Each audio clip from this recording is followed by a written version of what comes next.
Halo One Tree Squad, welcome back di YouTube channelnya One Tree Motorshop. Sama gue Benny Saputra.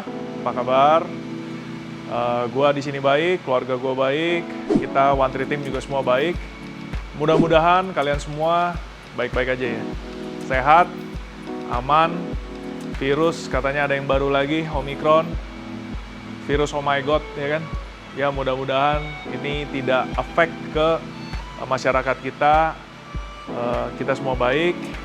Ya, walau bagaimanapun kita tahu nih, kemarin ada erupsi Gunung Semeru.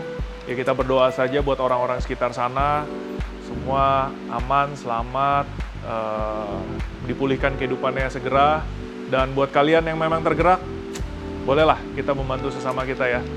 Nggak usah diumbar, just do it, help others. Nanti Tuhan yang akan berkati kita semua, oke? Nah, video udah cukup lama.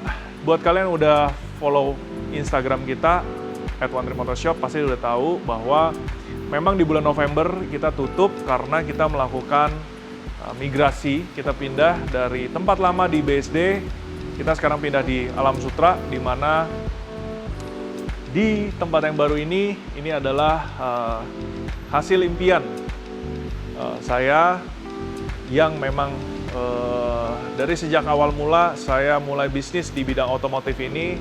Impian saya salah satunya stepping stone-nya adalah ini. Jadi puji Tuhan selama 10 tahun kerja keras banting tulang, peras keringat dan lain-lain akhirnya tercapai. Kalau bukan karena rahmat Tuhan juga siapa lagi ya. Thank you juga buat para kalian yang support, customer, teman. Thank you semua. Gua nggak akan kasih lihat dulu One Tree yang baru seperti apa, karena kita juga memang belum finish. Tapi once finish, nantiin video untuk tour. Kita lihat, dan gua akan jelasin dari layoutnya, pemilihan bahannya, dan segalanya. Karena semua ini dibikin, disusun berdasarkan impian, dan sedikit banyak udah sesuai dah impian sama gua. Impiannya kita. Nah, so video kali ini kita ada mau bahas satu motor, di mana motor ini memang sebenarnya pengerjaannya dari sebelum kita acara pindahan, tapi ketunda dengan acara pindahan, habis itu kita finishing dan sudah selesai, kita mau delivery ke customer. Makanya disempet-sempetin nih, ini di malam hari kita video, kita pengen kasih lihat suatu motor yang dibangun sedemikian rupa, super nice, super detail, kayak apa, kita lihat. Stay tune terus ya di YouTube channelnya One Tree Motorshop.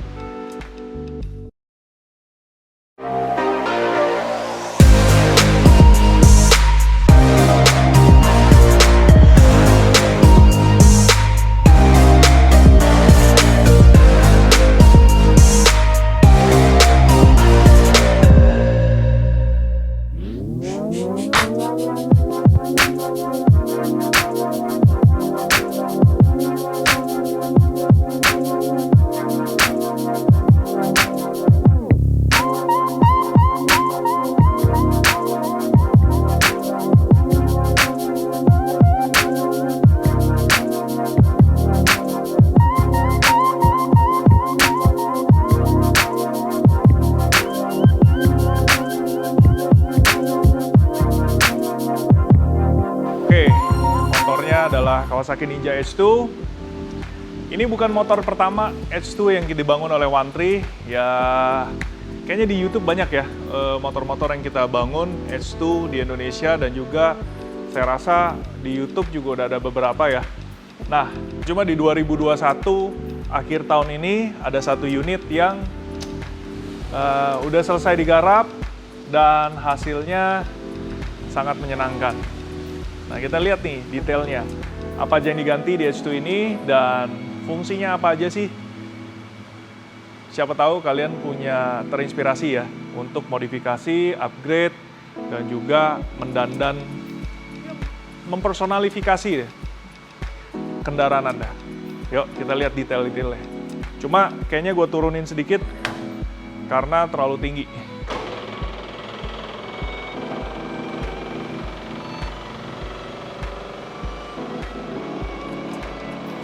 Oke, segini aja cukup. Kita bahas mungkin dari sisi body dulu kali ya. Jadi motor H2 ini memang paling asik didandanin, warnanya tetap di warna yang sama. Jadi warna cat aslinya kan kayak chromatic dark black begitu. Shadow black, chromatic, tapi gelap. Nah ini tetap gelap, tapi semua bodinya diganti menggunakan body dari carbon fiber. Jadi apa aja yang diganti? Fairing belakang ini udah pakai body carbon fiber. Carbon fibernya juga bukan yang kualitas biasa. Kalian bisa lihat dari mana? Dari finishnya. Kalau kualitas karbon itu kalian bisa lihat dari mana? Satu, fitment. Kedua, mungkin bobot. Karena menentukan cara bikinnya seperti apa dan goalnya seperti apa. Kalau yang ini jadi tipis, rapi, wave-nya semua rapi, tertata, nggak ada yang ketarik, nggak ada yang apa. Lapisan finish paling atasnya itu juga gloss, rapet, nggak ada porosity, vibrant colornya karena cara mereka bikin, cara mereka finish itu juga menentukan hasil keluar seratnya seperti apa. Lalu fitment, ini juga penting. Banyak part karbon bikin fitmentnya masih kurang sehingga sangat merepotkan. Kalau ini fitmentnya rapi, terus juga sudut-sudut dari desain body itu masih sangat nyata dan strong. Sama kayak misalnya body standarnya, ini penting. Nih ya, lekukan bodinya itu semua persis ke ori. Jadi bagian tail side kanan kiri udah diganti, tapi yang bagian atas, tail yang di bagian atas ini belum, masih yang chromatic. Lalu kalau dari samping, oke, rear hugger juga udah ganti, ini juga import. Lalu yang bagian chain guard ini belum, ini memang belum diganti, masih black. Biasanya ini nanti akan sepaket sama ini, jadi dua item ini satu paket. Lalu di bagian depan, bagian punuk tangki ini juga udah diganti, ini import. Nah kemudian di bagian bawah tangki juga ini udah diganti karbon panelnya. Cuma yang ini kita dibawain, bukan dari kita, jadi saya juga nggak tahu brandnya, cuma terlihat berbeda. Lalu nih, ini menurut saya part karbon yang apa must to have gitu ya. Intake tunnel dari depan, lalu ke sisi supercharge karbon. Entah kenapa gue paling suka bagian ini. Bikinnya susah dan juga menurut gue nggak apa-apa ya. Kalau intake karbon itu kayaknya ya nggak di mobil, nggak di motor, kayaknya something. Nih. Lalu ini side tank dash alias dashboard kanan kiri. Ini juga udah diganti. Ini kemarin dibawain, bukan dari kita. Fairingnya udah ganti full karbon. Underbelly yang sebelah sini itu nggak dipasang, dibiarkan polos. Dari sisi depan, bodi bagian depan ini udah diganti karbon. Jadi udah kayak sama H2 versi karbon ya. Fairing karbon, lalu intake tunnel ini juga udah single part sendiri, tersendiri. Fender depan karbon, ini juga T karbon. Makanya bikinan T karbon, bikinannya saya curiga sih produk China, tapi brandnya brand US. Cuma untuk fitment, lekuk, finish semuanya sangat cukup baik, sangat baik. Nah ini sisi kanannya, ya part karbonnya sama aja ya, bedanya di sini kan nggak ada intake tunnel, tapi full semua. Nah ini ada kurang satu item, tapi nyusul. Kalau side fairing di H2 nanti dia ada finnya, ini finnya terpisah. Kalau ini kan masih pakai yang chromatic. Nah kita bisa pakai karbon atau mungkin nanti mau dipasangin winglet. Nah winglet itu pasangnya di sini. Kita untuk H2 sebenarnya part karbon, body karbonnya kita masukin biasanya dari T Carbon USA, tapi karena mereka provide-nya lama, akhirnya kita dapat supplier baru, RPM Carbon dari Thailand. Kita udah pesen semua full set karbon untuk H2, couple set, sampai winglet semua segera masuk. Kualitasnya juga cukup oke. Kita udah pesan beberapa kali, udah trial. Karena kita pesan, trial, oke, saya baru confident untuk announce. Karena kalau barang, kita nggak tes dulu, main masuk-masukin, main jual, ternyata jelek, yang malu juga kita jadinya. Oke, apalagi yang dirubah di motor ini? Kalau dari sisi kanan, kalian udah lihat deh, pelek paling kelihatan kan dari sisi kanan. Peleknya menggunakan BST karbon, Mamba, gloss karbon, depan belakang. Paling seksi ya motor H2 itu karena motor monoarm itu ya paling seksi kelihatan di pelek belakangnya. Nah ini kan kebetulan H2 itu monoarm. Velgnya kayak begini nih.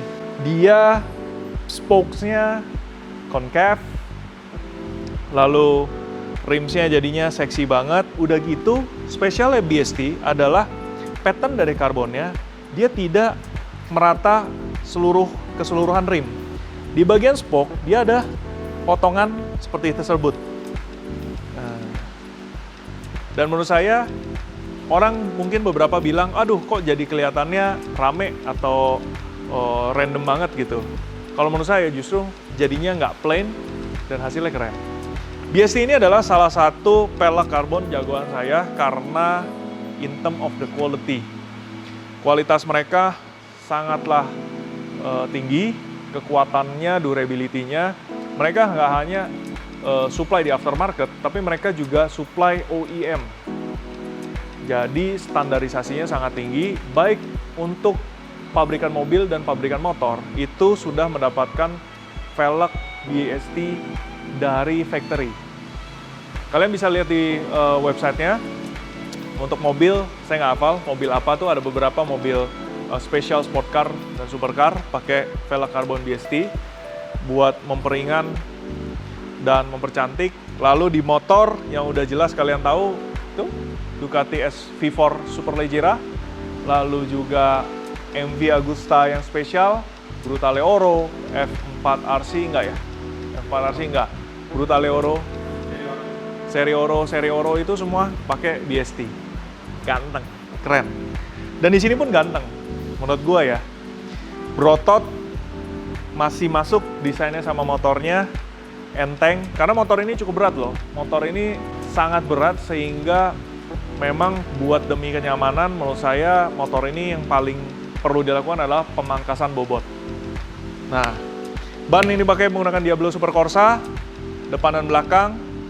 Lalu shock belakang menggunakan suspensi dari Öhlins. Suspensi di Kawasaki pada umumnya, saya nggak bilang penilaian saya, ini penilaian saya. Most of Kawasaki bike itu weakness-nya di suspensi belakang, kalau menurut saya. Suspensi depan sebenarnya kita masih bisa adjust dan masih bisa memberikan kontrol yang sangat baik.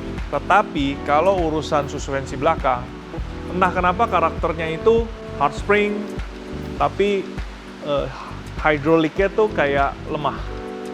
Itu yang kalau menurut gua. Jadi kalau motor Kawasaki, gue pasti selalu rekomen udah deh shock belakang diganti. Diganti pakai apa ya? Kalian tinggal pilih karakter masing-masing, budget masing-masing. Tapi Öhlins adalah salah satu suspension maker yang sangat baik.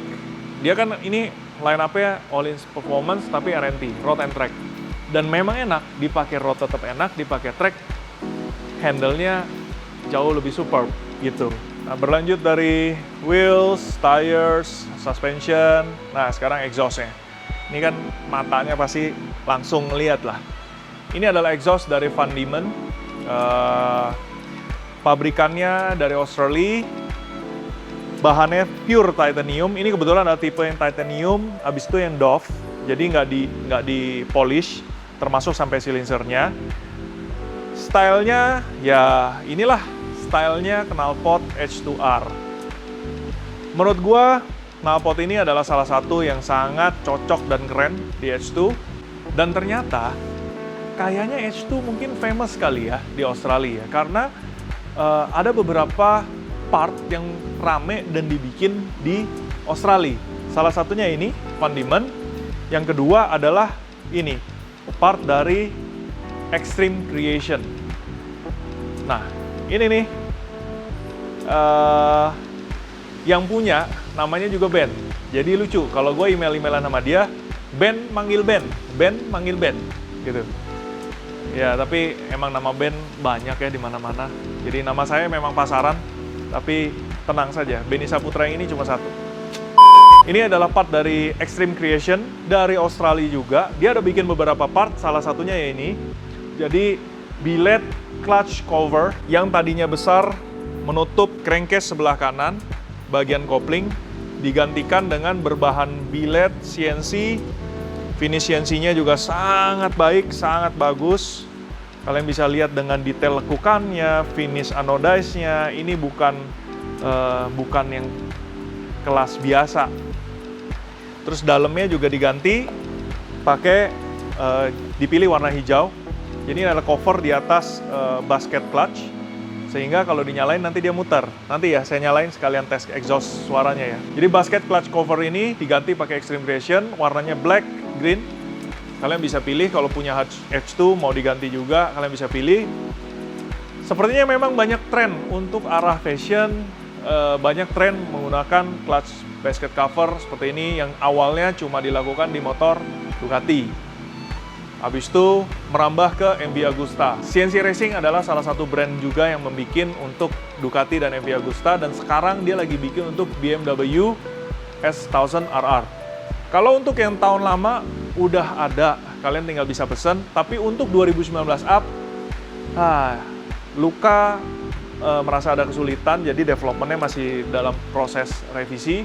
Tapi kalau kalian pengguna BMW S1000 RR 2019 up, kalau pengen pre-order dulu lah. Warnanya Anda bisa pilih, nanti yang penting pre-order ke One Tree Motor Shop. Ntar kita atur untuk proses ordering ke CNC Racing Italy-nya. Nah, memang rangka hijau adalah aksen di motor ini, diikuti dengan hijau di bagian clutch cover topnya, lalu tabung remnya juga diganti pakai Light Tech Racing, warnanya juga hijau, verde kalau bahasa Italinya. Depan dan belakang semuanya hijau, jadi rapi ya. Kadang orang ganti tabung rem, ganti sih ganti, tapi saya suka lihat orang banyak ganti, tapi posisinya miring sana-sini, bracket sana-sini. Itu salah satu yang menurut saya hal yang nggak boleh disepelein. Jadi kalau mau ganti part atau apa, posisinya harus tetap rapi, clean, tight, dan apa ya, fungsinya juga nanti kalau mau buka tutup semua gampang, nggak godek-godek, nggak ada resiko ketika nanti berjalan atau lagi sesuatu apapun gitu. Harus pikir panjang lah untuk naruhnya. Footstep menggunakan produk dari Nasser Beat, Japan. Ini billet, mungkin kalian nggak lihat terlalu signifikan, padahal posisinya berubah dan juga kalian lihat detailnya ini kalau barang produk Jepang urusan billet aluminium ya. Aduhai, keren banget dari desainnya sama kualitasnya, finishnya. Ini billet seri 7, cuttingnya juga, aduh kayaknya makannya ini banget ya. Makan dikit-dikit, tapi mantap. Fungsi ngeremnya juga semua masih mantap, masih enak. Posisi apa namanya nih, posisi master brake pumpnya juga masih oke. Karena kenapa? Beberapa motor zaman sekarang master brake pumpnya itu selangnya itu bukan fleksibel. Kayak gini kan selang mati. Kalau misalnya dia bikin full step tapi posisinya berubah jauh sehingga kawat ini mesti ditarik lah, dibengkokin lah. Tentu resiko banyak terlalu resikonya, sehingga ya kalau kayak gini gitu bikin full step ya mikirin juga nanti pas instalasi sama long term buat si penginstal dan juga owner of the bike gitu ya. Nah, singgung part dari Extreme Creation, dia nggak cuma bikin yang cover clutch basket ini, tapi juga ada di dalam sini. Nanti kalian dikasih lihat detailnya. Jadi pabrikan dari Australia ini memikirkan gimana caranya memasang intercooler di motor H2. Gue sempat bingung awalnya, gimana caranya pasang intercooler di motor yang sudah sangat amat padat gambot ini. Kalian bisa lihat, rangkanya itu sangat simple, tubular. Itu bener-bener mesinnya gede, ibaratnya semua tuh udah rapet. Mau pasang intercooler tuh gimana caranya? Di airbox-nya. Airbox-nya itu standarnya sudah precast dan juga padat sekali. Kecuali itu diganti, tapi itu gede sekali. Lalu pendinginannya seperti apa kalau air to air? Nah, memang dasar kalau memang orang teknik lalu punya akal, punya kejeniusan, akhirnya bisa loh. Jadi dia bikin sistem intercooler water to air. Bilet precast intake plenumnya itu diganti dengan yang tadinya precast aluminium diganti jadi full bilet aluminium. Dan itu udara yang ditembak dari supercharge itu harus melalui kisi-kisi core radiator untuk supaya udara yang dimampatkan tersebut didinginkan sebelum masuk ke intake. Jadi prinsipnya seperti itu. Udara yang masuk nanti lebih dingin yang masuk ke intake. Caranya water to air. Nah, di sini ada kisi-kisi, dia mengalirkan coolant. Lalu heat exchanger-nya, jadi kalau intercooler gitu, ada di bagian dalam, lalu juga ada di bagian luar. Heat exchanger alias di sini yang dinginnya untuk mendinginkan udara yang lewat, akhirnya fin-nya kan panas. Si coolant ini alias si carrier dari kalor itu harus mengikat kalor yang terlewati tersebut dibawa ke heat exchanger yang ditaruhnya sekarang di depan. Dia jadi radiator ditaruh di depannya, melepas kalor, melepas panas sehingga masuk lagi menjadi lebih dingin. Prinsipnya seperti itu. Gimana putaran coolant-nya? Dia juga bikinin. Jadi pumpnya itu juga bentuknya tabung, bilet, ditaruh sesempit itu tapi dapet, ditaruh di bawah sini, di dekat di tengah-tengah, di bawah tangki, di bagian depan, di belakang segitiga, itu dapat ditaruh di situ pumpnya. Nah, dari mereka, coolant-nya itu mereka mixing dengan coolant radiator. Kalau saya merasa sayang. Kenapa? Karena coolant radiator itu pasti suhunya lebih tinggi daripada coolant di putaran water to air intercooler. Sama, di mobil pun demikian. Buat mobil-mobil, contoh, mobil yang udah pakai water to air intercooler itu adalah BMW M3 M4 seri F80 F82 itu udah pakai seperti itu, F87 M2 M2C. Jadi mestinya coolant-nya terpisah. Dan saya sudah testing, ketika coolant itu, coolant radiator diganti pakai, ya memang produk kita, tapi gue nggak cuma ngomong produk kita bagus, tapi emang proven. Radiator, after a while, itu kelihatan sekali penurunan suhu operating temperature. Caranya lihatnya gimana, jadi gue punya rutinitas trip, itu gue lihat suhu udara di berapa, gue di speed berapa, RPM berapa, steady still, long trip gitu ya. Itu kita kelihatan datanya, average temperaturnya berapa. Setelah ganti engine ice, turun. Itu engine menurunkan suhu operating di mesin.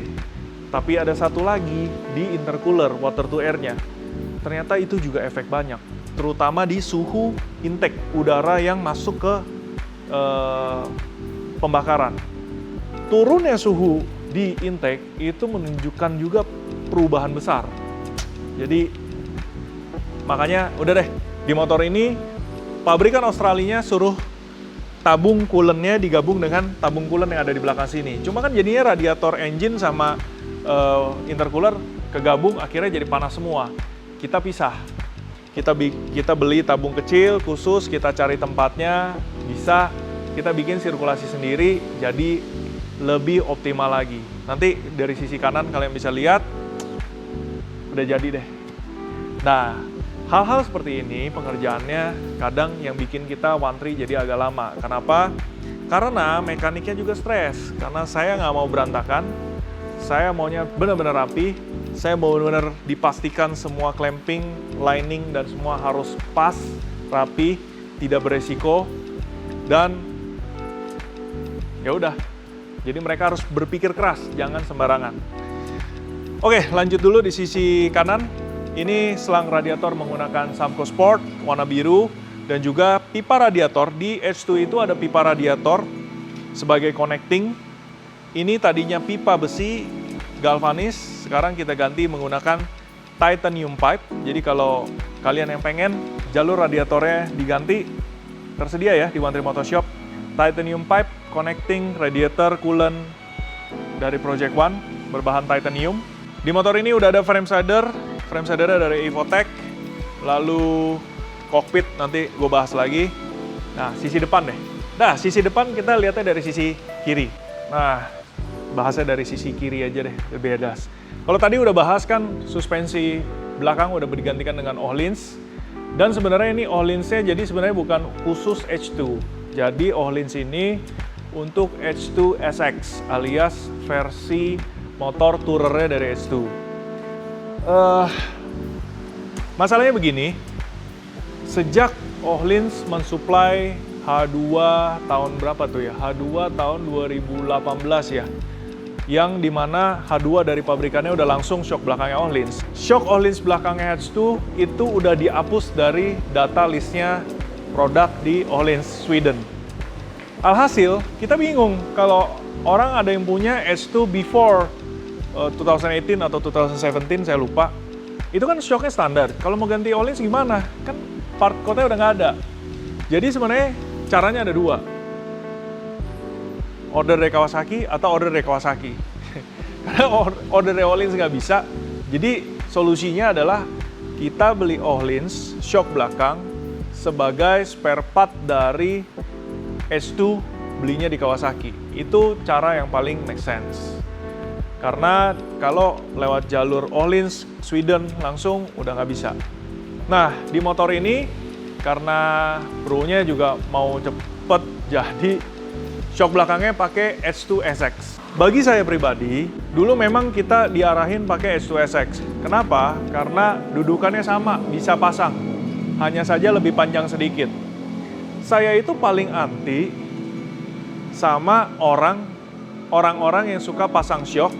Udah pasang aja. Itu kan antingnya mirip sama, robah dikit misal. Atau panjangnya mirip, panjang beda dikit. Antingnya sama, bisa dipasang. Guys, pasang sesuatu bukan berarti asal bisa kepasang ceklek keiket, artinya part itu udah bisa nempel. Kalau Anda tipe yang, oke, motor ini yang penting semua kepasang, pak, ya saya nggak tahu ya. Tapi kalau Anda yang pengen buang uang, misalnya shock belakang, kita sebut aja deh, buang uang 20 juta sekian, Anda ekspektasinya hanya terlihat Anda mampu beli Öhlins, atau ekspektasi Anda, saya berkendara dengan motor ini jauh lebih enak, jauh lebih comfort, dan juga speknya sangat mendukung lebih baik performanya. Pasti Anda yang mana? Kalau saya yakin Anda pasti nomor 2. Sehingga bisa terpasang itu one thing, but the most important thing, it performs proper untuk dipakainya gitu loh. Karena kita ya banyak kali melihat belakangan yang penting pakai emas, habis itu motor diakal-akalin, dipadu padan, yang penting terpasang, akhirnya pertimbangannya banyak ya kan. Springnya terlalu keras, travel distance-nya terlalu pendek atau terlalu panjang sehingga ruang armnya ininya, terus daya hidroliknya, rebound compression-nya, semua yang kayak begitu gitu, itu nggak dipikirin. Padahal kalau Anda ngomongin suspensi, pikiran utamanya justru di situ, bukan tentang gimana terpasangnya gitu. Gimana terpasangnya mah semua bisa dipasang kalau mau gitu. Cuma ya kan nih harus proper speknya. Jadi ya pay attention on things like that lah. Ya di motor ini kebetulan karena udah beli juga S2XX, ya udah dipasang. Bisa dipasang nggak? Bisa. Lebih tinggi sedikit, shocknya lebih panjang, yes. Lalu rasanya seperti apa? Jujur, saya udah lama nggak ride H2, jadi saya agak lupa. Feel-nya seperti apa? Kalau dari data speknya itu berbeda. Yang ini agak sedikit keras. Saya berasa ini keras. Ya kita coba tune supaya empukin deh, kita kejar supaya speknya matching gitu, semampunya. Tapi kan kalau seandainya Anda beli shock, tiba-tiba speknya nggak bisa, dipaksain keras. Apa yang terjadi kalau shock belakang Anda terlalu keras? You're gonna lose traction on the rear. Tuh, shock lebih keras, kekerasan, berkaitan sama traksi. Shock lebih lembek. Kalau di mobil 4 roda, ini juga ya, ilmu lah ya. Saya kalau di motor mungkin karena udah trial error lama, oke, saya berasa saya capable. Di mobil, saya kelimpungan, tuning suspensi, jujur. Baru two-way aja, compression, low and high, saya udah kelimpungan. Apalagi suruh four-way, low com, high com, rebound, satu lagi suka apa tuh? Ya adalah preload-nya bisa diatur. Aduh, preload sih mestinya enggak, bukan preload, sesuatu deh, four-way. Itu shock-shock macam rigger gitu, udah mabok kepayang gitu. Nge-feel-nya jauh berbeda. Tapi ada yang sama, mirip, yakni sometimes kalau hard compression itu kayaknya handlingnya enak tapi traction-nya loose. Kalau kempukan ya handling terus juga pas lagi accelerate atau braking itu nggak enak. Jadi harus balance. Kalau di motor sama, harus balance. Kayak misalnya gini, shock ngatur depan belakang. The most important thing kalau nyetil suspensi adalah harmonisasi antara depan dan belakang. Kalian pasti kan step by step-nya setel preload spring dari masing-masing suspensi supaya Anda mendapatkan rider set yang diinginkan.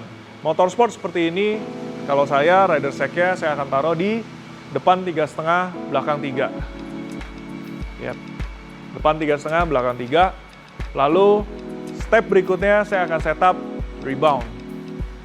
Gimana reboundnya depan belakang itu bisa matching. Saya nggak capai target seberapa lambat, seberapa cepat, karena depan dan belakang punya keterbatasan masing-masing.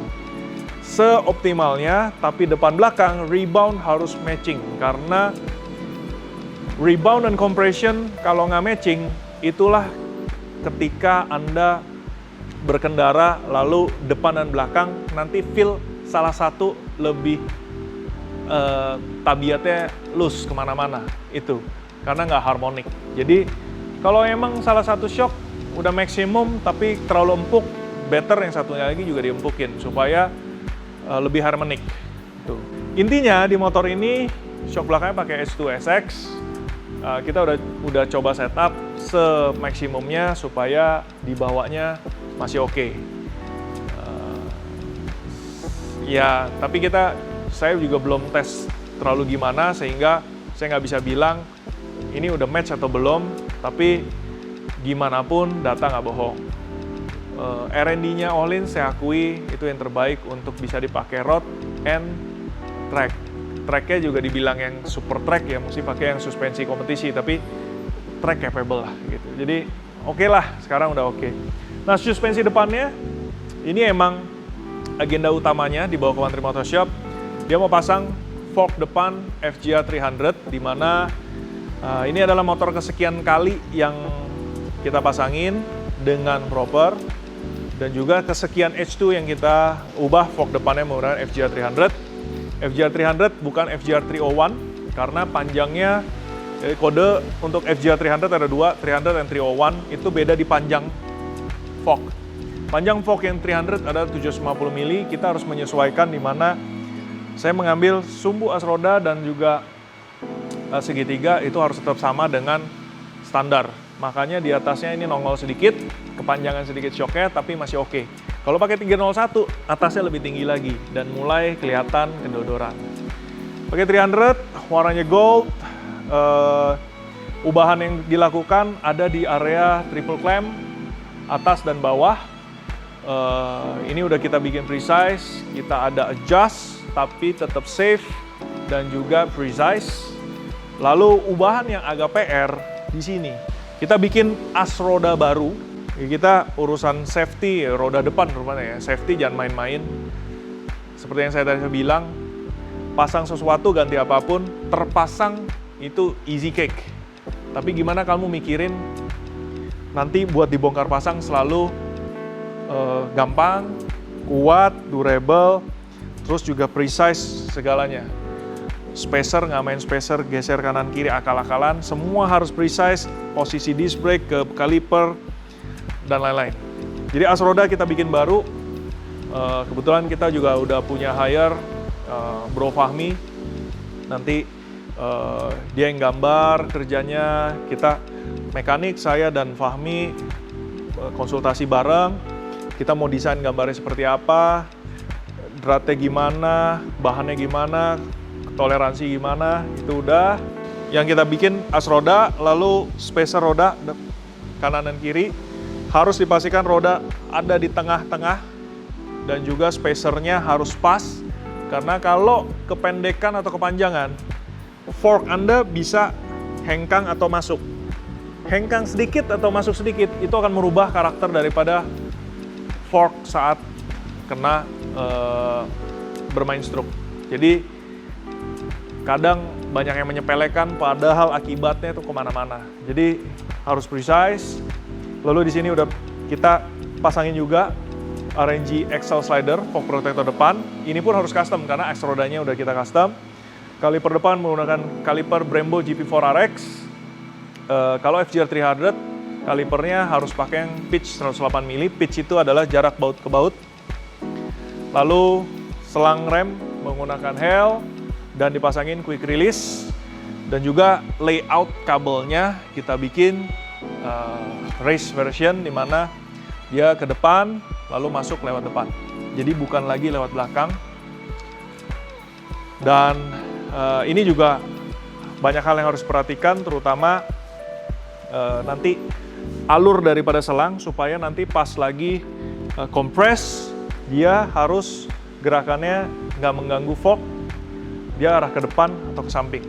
Oke, jalur ABS juga. Jadi sensor ABS depan kita bikinin dudukan di tempat yang udah disediakan oleh FGR 300 di bagian bawah.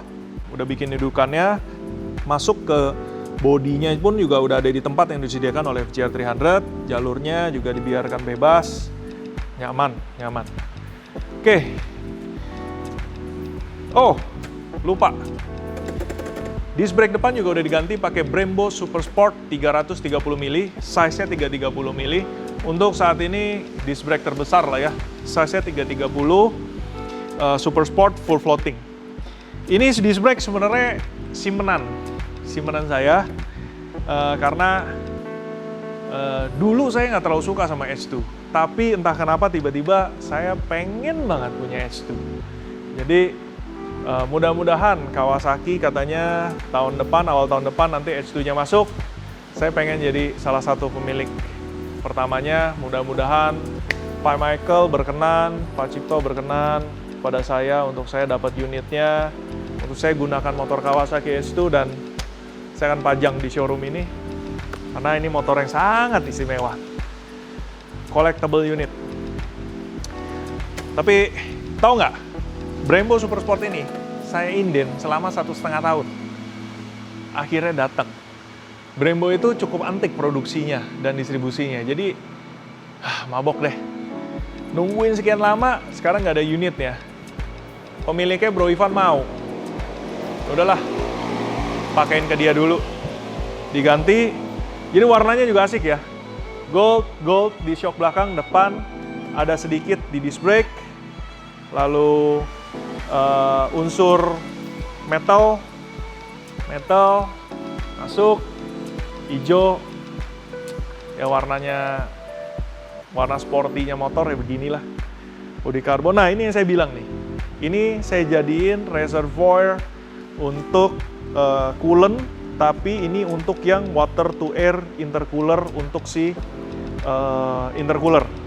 Ini reservoirnya, ini selang coolant Samco, pipa titanium untuk coolant. Oh, di sini kalian bisa lihat ditutup rangka, dipasangin RNG frame hole plug, di mana ini adalah produk dari RNG UK. Wantri Motorshop sebagai importer dan distributornya. Gunanya apa? Sebenarnya menutup aja, estetik lah, estetik. Nggak semua motor terlihat baik, cuma di motor ini menurut saya ini oke. Desainnya juga cukup oke. Rantai menggunakan EK chain tipe 3D, black gold. Bagian tailnya juga dibikin sporty, jadi dipakein tail tie kit dari RNG Racing UK. License plate, lightnya tetap ada, jadi street legal. Lalu sennya menggunakan sen dari Lighttech. Ini keren loh. Oke, nyalain ya, tuh kan?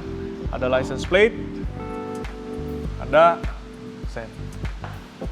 sennya Lightech, very bright, jadi memastikan kalau orang bisa ngelihat kalau misalnya lo lagi mau kasih signal untuk belok. Oke, yang tadi gue lupa ngomong nih, kaliper bawah belakang juga udah diganti menggunakan Brembo Billet P234. Jadi nggak hanya depan, tapi belakang juga udah diganti P234 nikel. Aduh, peleknya seksi ya.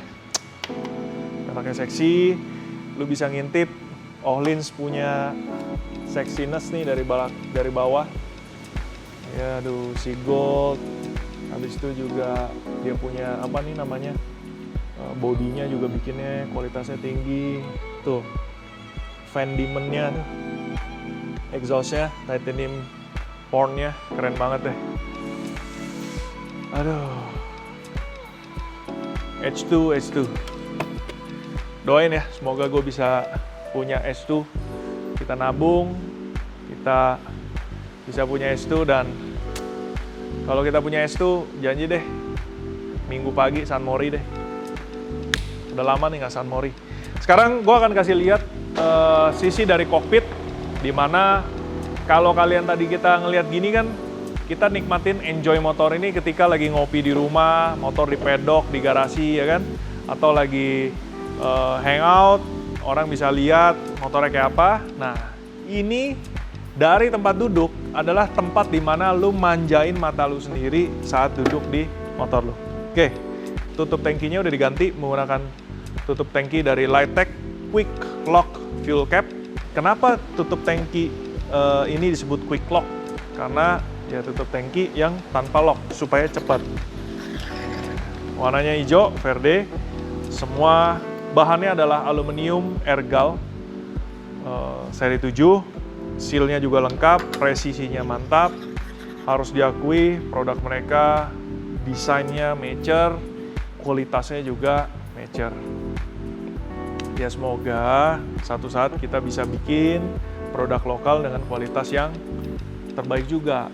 Jadi harus, ya cita-citanya saya juga gitu, kita bisa nanti punya produk yang memang harus dialaskan, utamanya adalah passion untuk bikin produk handal, desain yang sangat baik, juga kualitas yang sangat baik.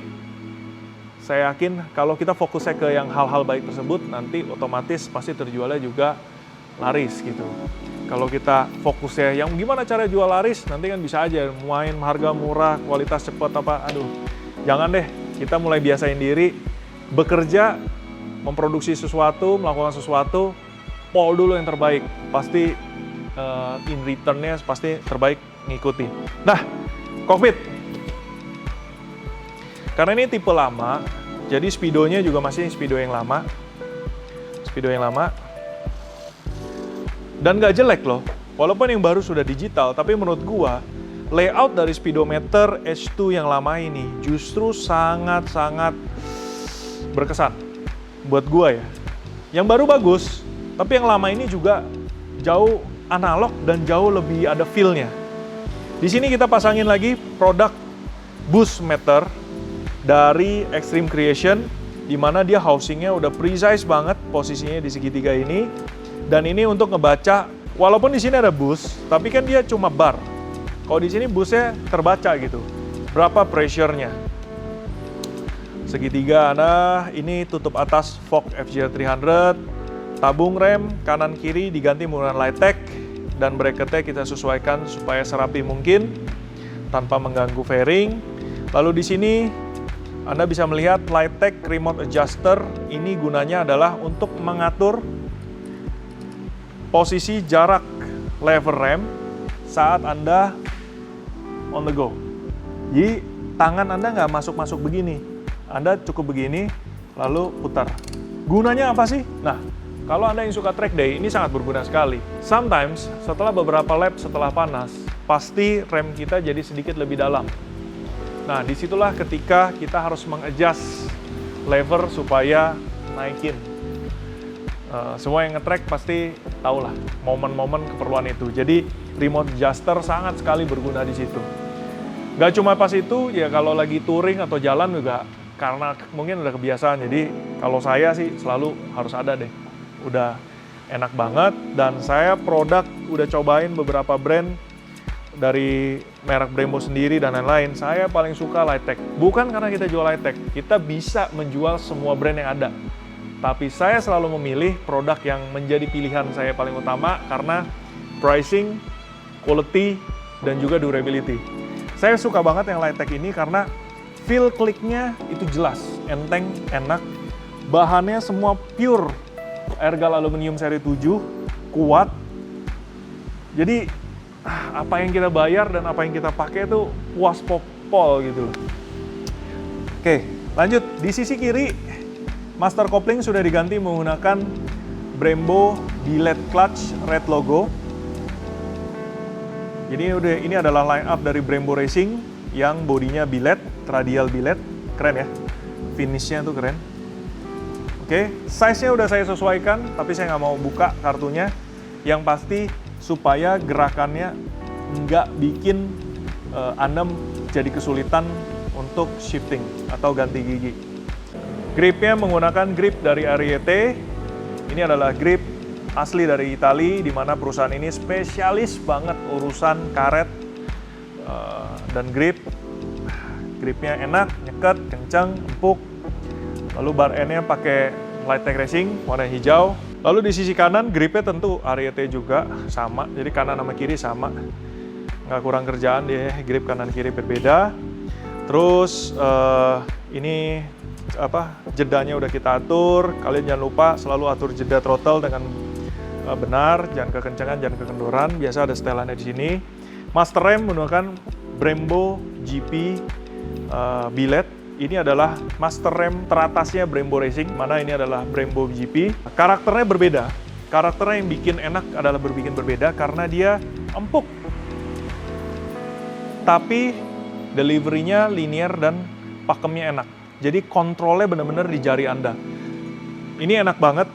Mungkin yang kebiasaan RCS belum tentu terbiasa pakai ini. Tapi kalau sudah biasa ini, wah udah enak sekali. Di sini ada lever guard dari Lighttech. Ini adalah produk original dari Lighttech Italia. Warnanya verde juga, pilihnya yang batangnya carbon gloss. Kalian lihat ya, kalau produk Lighttech itu, jaraknya pun sudah ditentukan. Jadi dia nggak kepanjangan. Kalau kepanjangan jadinya kailannya kepanjangan. Kalau ini kan yang penting proteksi dari si lever. Jadi bikinnya pas. Nggak kepanjangan. Kedua, buka keluar masuknya di sini dia ada adaptor yang bisa rotasinya diatur, sehingga kalau Anda biasa pakai yang merek biasa itu levernya bentuknya 90 derajat terhadap bar clip on, jadi ke sini keluar. Jadi kalian punya lebar setang tuh makin jauh gitu loh. Dia sudah memikirkan baik supaya tidy mungkin dengan lever. Jadi dia nggak bikin melebar begini, dia lebih masuk. Itulah kenapa saya seneng banget dengan lever guard Lighttech. Aduh, happy deh sama produk-produk mereka. Oke, tiba saatnya kalian pasti pengen dengar yang tadi saya bilang. Produk dari Extreme Creation di motor ini yang dipasang ada cover basket clutch, ada intercooler kit, ada boost meter, dan satu item lagi adalah blow off. Jadi blow off-nya ini sudah diganti, tipenya adalah yang open atmosphere.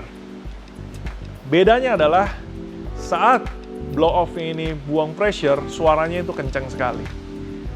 Gua harap nanti lu bisa denger suaranya kayak apa. Sekarang gua nyalain. Ready? Sekarang gue nyalain motornya, kalian bisa dengar suara knalpotnya. Gue akan panasin dulu, ini motor masih dingin. Jadi nanti kita pasti akan forward sedikit, baru gue geber.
kayak begitu.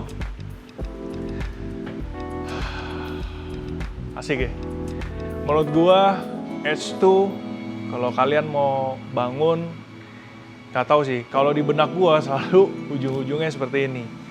Many part dari karbon, lalu velg, saya pasti lariin ke karbon, baik Protobox, Bullet, ataupun BST, Black Mamba, suspension, brake system, now ada Extreme Creation part, boost meter, boost blow off, cover basket clutch dari Extreme Creation, Brembo brakes. Lihat deh, pelek karbon, disc brake-nya kayak gitu, gede, gold, sepadu padan sama shocknya, kalipernya nikel. Man, super nice ya, super nice. Thank you sih buat para kalian yang passion di motor, bangun motor yang kayak gini gitu ya. Ini kita harus thank you banget. Kenapa? Taste-nya tinggi, tahu barang, ngerti barang, tahu performance, tahu tujuan, bikin indah peradaban motor di Indonesia, dan sedikit banyak menurut saya dunia akan melihat Indonesia itu seperti apa. Taste-nya, kelasnya, dan lain-lain. Sehingga ya, this is it. This is the way we introduce ourselves as someone who passion on motorbike lifestyle. Oke? Mungkin begitu aja video kali ini. Thank you buat kalian yang udah nonton. Thank you yang udah support kita selalu. Dan thank you buat Bro Ivan yang udah percayakan motornya ke One Trip Motor Shop. Saya yang thank you. Semoga motornya kita udah periksa QC semuanya. Semoga siap gas, Anda nikmatin, mesin responnya bagus, semuanya urusan safety udah kita cek dan siap buat digunakan. Yang penting kalau riding naik motor jangan lupa ya pakai safety gear, helm, jaket, protector, lindungi diri sendiri. Selalu support YouTube channel One Trip. Saya mengucapkan terima kasih. Yang baru pertama kali, kalau kalian suka video ini, kalian ketik like. Kalau kalian nggak suka, ya sudah, jangan ditonton lagi. Nggak ngambek. Kalau ada yang kurang, kalian tulis saya di komen. Kalau ada yang pengen kasih masukan, kita terima dengan senang hati. Kritik dan saran dari kalian pasti akan membangun. Oke, kita maju bersama-sama. Thank you for watching. Bye-bye.